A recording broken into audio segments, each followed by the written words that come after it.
bisa menunggu di sana. Sudah mulai? Oke. Ya. Ya, nanti kita akan live Bapak, jadi akan disiarkan di YouTube DBTKLPP Surabaya dan akan disaksikan oleh teman-teman semua. Terus setelah ini juga pertama kali Pak, jadi saya juga agak semoga nggak kelihatan banget keringetannya ya Pak. Oke, bisa kita mulai? Oke. Halo Teh, senang rasanya bisa mengawali edisi perdana Mini Studio Podcast di BPTKLPP Surabaya. Bikes, tidak bisa lebih istimewa lagi, bahkan sangat-sangat istimewa. Terima kasih Bapak, hari ini kita kedatangan untuk edisi perdana sangat-sangat istimewa. Bahkan kalau boleh ya, sangat bisa sampai 100 Pak. Sangat istimewa karena hari ini kami kedatangan bintang tamu. Beliau adalah Direktur Jenderal Pencegahan dan Pengendalian Penyakit Kementerian Kesehatan, Bapak Dr. Maksirin Wandonu DHSM Mars. Selamat siang Pak, apa kabar? Ya, Mbak Ayu, selamat siang. Kabar baik-baik. Baik Pak, senang sekali Bapak bisa menjadi bintang tamu di acara perdana kami ini. Ya memang ini diinisiasi oleh BTK Surabaya karena memang kita mau menggunakan new media gitu untuk lebih memperluas lagi jangkauan dari kegiatan kami. Jadi bagaimana? Apa kabar Pak? Semangatnya Mas yang dari pagi kelihatannya padat sekali. Ya, datang sini lebih terasa hilang capek. Syukurlah. Ya, apresiasi ya buat Studio Mini ini yang podcast yang saya kira sangat inspirasi bikin ini luar biasa. Terima kasih banyak Pak. Oh gitu. Mungkin bisa lebih dekat Pak. Ya, karena tadi juga mungkin ini ya Pak. Jadi kita dengar-dengar Bapak juga suka menyanyi dan akrab dengan mic gitu kan. Jadi kali ini kita akan sedikit ngobrol-ngobrol dengan podcast kita. Baik, ini adalah kali pertama ya Bapak mengunjungi BPTKLPP Surabaya. Terima kasih atas kehadirannya.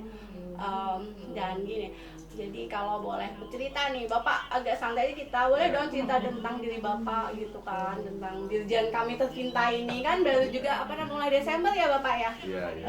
Di boleh bercerita lah tentang Bapak biar kita juga makin kenal gitu. Kalau nggak kayak podcast nggak bakalan ya kita bakal nanya-nanya agak nggak sopan nih anak ini ya. Silakan Pak. Terima kasih Mbak Ayu. Saya ini namanya memang dari kecil dari namanya Maksi, jadi kalau paling akrab dipanggil Max saja. Oh siap. Ya, saya sudah berkeluarga, istri 1, anak saya 4 dan cucu saya udah 4. Jadi cucu saya sudah 4 ya. Saya sebenarnya sama dari pejabat dari daerah. Ya, saya dibesarkan di daerah di Sulawesi Utara.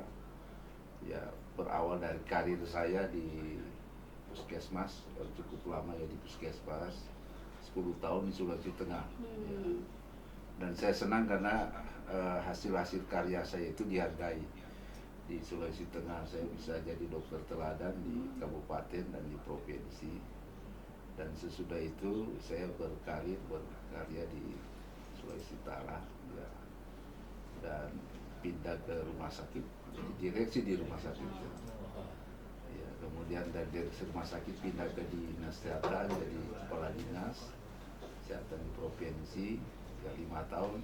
Sudah itu balik lagi jadi orang pusat di direktur utama rumah sakit vertikal, dan sesudah 5 tahun saya harus pindah ke Jakarta, Kementerian Kesehatan. Mulai karir di Kementerian Kesehatan di pusat, masuk di PPSDM ya, sebagai Kepala Pusat Perencanaan dan Penyaluran SDM Kesehatan. Hampir 2 tahun saya ditunjuk Pak Terawan sempat jadi Kepala Badan PLT Kepala Badan PPSDM. Ya berapa bulan ya, sekitar 4-5 bulan ya, saat COVID tahun 2020, dan Pak Menteri Pak Budi yang baru 2 minggu beliau tarik saya jadi PLT di Dirjen P2P, dan saya baru didefinitifkan itu Desember lalu. Jadi kalau dihitung-hitung ya saya sudah 1 tahun lebih ya. Sudah ada di lingkungan P2P. Sudah 1 tahun lebih ya Bapak. Sempat jadi sesdijen ya. Sempat jadi sesdijen ya, Sesdijen P2P. artinya kan berada di posisi yang sangat krusial saat Indonesia juga lagi tinggi-tingginya COVID gitu ya, apalagi di Vaksin juga. pencegahan dan pengendalian penyakit lagi. Iya, Itu bagaimana betul. Pak? Kalau Bapak melihat direktorat kita ini dan peran strategisnya dalam apa ya, pembangunan kesehatan atau ya perannya dalam secara keseluruhan untuk kesehatan di Indonesia ini Pak?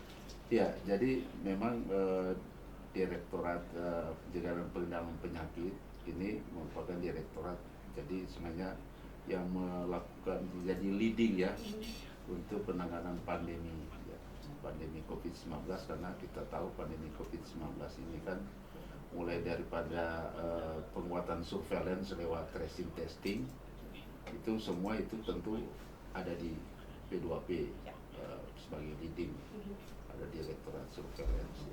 Kemudian treatment itu kan sudah pasti itu kita serahkan ke Yankes ya, rumah sakit ya terutama ya. Tapi kemudian di strategi yang lain itu penguatan protokol kesehatan juga itu semua saya kira lintas sektor, lintas program terkait, tetapi khusus vaksinasi memang vaksinasi COVID kita P2P yang banyak bertanggung jawab. Dan saya kira tugas Pak Menteri pertama oleh Pak Presiden dan Menkes itu sukseskan vaksinasi. Kemudian sesudah itu Pak Menteri tugaskan untuk melakukan transformasi kesehatan. Transformasi kesehatan ada 5 strategi, salah satu adalah yang memang ditulis di situ sudah sekaligus milik Dirjen P2P, yaitu pengendalian dan strategi pengendalian dan pencegahan penyakit, baik penyakit menular maupun penyakit tidak menular. Jadi saya kira di strategi dalam mencapai rencana pembangunan jangka panjang nasional, jangka menengah nasional itu Dirjen P2P betul-betul nyata ada di situ. Ya, saya kira Dirjen P2P kalau lihat di rumah transformasi juga tentu mendukung kegiatan dari dirjen lain, terutama di dalam hal angka kematian ibu melahirkan, angka kematian bayi dan balita. Itu kan kalau kita lakukan pencegahan lebih awal, ya seperti kematian bayi balita itu kan yang utama di P2P itu bagaimana kita sukseskan program imunisasi untuk bayi dan balita. Begitu juga penyakit-penyakit yang terkait yang menyebabkan angka kematian pada ibu hamil, masalah TB, malaria, HIV/AIDS, itu penyakit program nasional yang betul-betul muaranya itu betul-betul untuk menurunkan angka kematian yang menjadi salah satu tujuan utama daripada pembangunan kesehatan.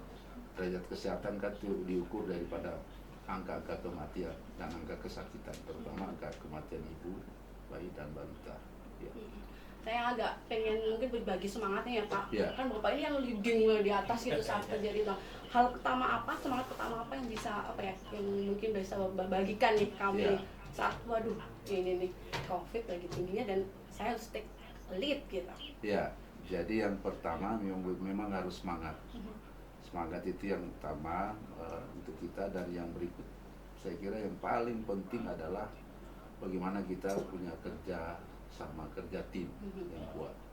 Bukan cuma internal kita di P2P, tapi ke lintas program, tetapi lintas sektor juga. Itu yang utama. Saya kira kalau nggak ada itu, kita nggak mungkin kerja sendiri. Ya.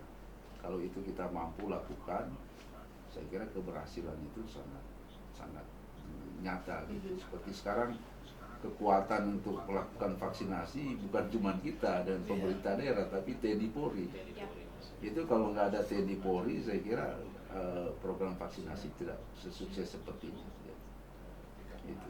Termasuk juga ada peran-peran UPT di daerah ya Pak untuk selain COVID juga untuk kegiatan yang lain. Menurut Bapak sendiri seperti apa itu UPT seperti kami ya, UPT Surabaya maupun KKP untuk mengambil peran yang seperti apa dalam hal pencegahan dan pengendalian penyakit? Iya, jadi teman-teman UPT namanya kan unit pelaksana teknis.